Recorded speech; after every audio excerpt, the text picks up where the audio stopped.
Root node అనేది ఒకటి ఉంటుంది అనమాట. Okay, root node. ఈ రూట్ నోడ్ కి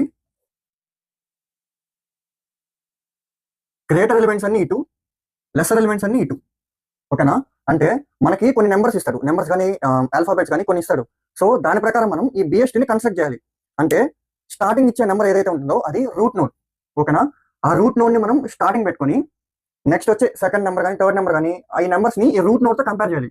ఈ రూట్ నోడ్ తో కంపేర్ చేసిన తర్వాత ఆ సెకండ్ ఎలిమెంట్ అనేది ఫర్ ఎగ్జాంపుల్ రూట్ నోడ్ తో కంపేర్ చేశారు. లెసర్ ఉంది, లెసర్ ఉంటే ఇక్కడికి వస్తుంది. ఫర్ ఎగ్జాంపుల్ ఆ సెకండ్ నెంబర్ రూట్ నోడ్ కన్నా గ్రేటర్ ఉంది, గ్రేటర్ అంటే ఇక్కడికి వస్తుంది. అర్థమైందా? అండ్ ఇప్పుడు ఇది రూట్ నోడ్ అవుద్ది. ఓకే, ఫస్ట్ ఎలిమెంట్ ఏదైతే ఉందో ఇది ఎప్పుడు రూట్ నోడ్.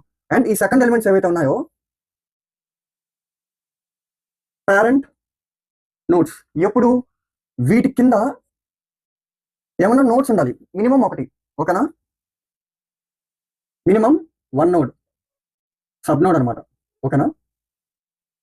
ఉంటే అప్పుడు దీన్ని వీటిని పేరెంట్ నోడ్స్ అంటాం. ఒకవేళ వీటి కింద కన్నా ఏం నోట్స్ లేవనుకోండి, సబ్ నోట్స్, అండ్ అప్పుడు అది లీఫ్ నోడ్ అవుద్ది. ఓకేనా? ఫర్ ఎగ్జాంపుల్ ఇది ఈ నోట్స్ ఏవైతే ఉన్నాయో ఏ బి సి డి, ఇక్కడ పిఎల్. ఓకేనా? ఇక్కడ పిఎల్ అనేవి పేరెంట్ నోడ్స్. ఎందుకు? పి అనే పేరెంట్ నోడ్ కి, పి అనే నోడ్ కి ఏబి అనే చైల్డ్ నోట్స్ ఉన్నాయి, also called as leaf notes. అందుకని పి అనేది పేరెంట్. ఈ రెండు చైల్డ్స్ కి పి అనేది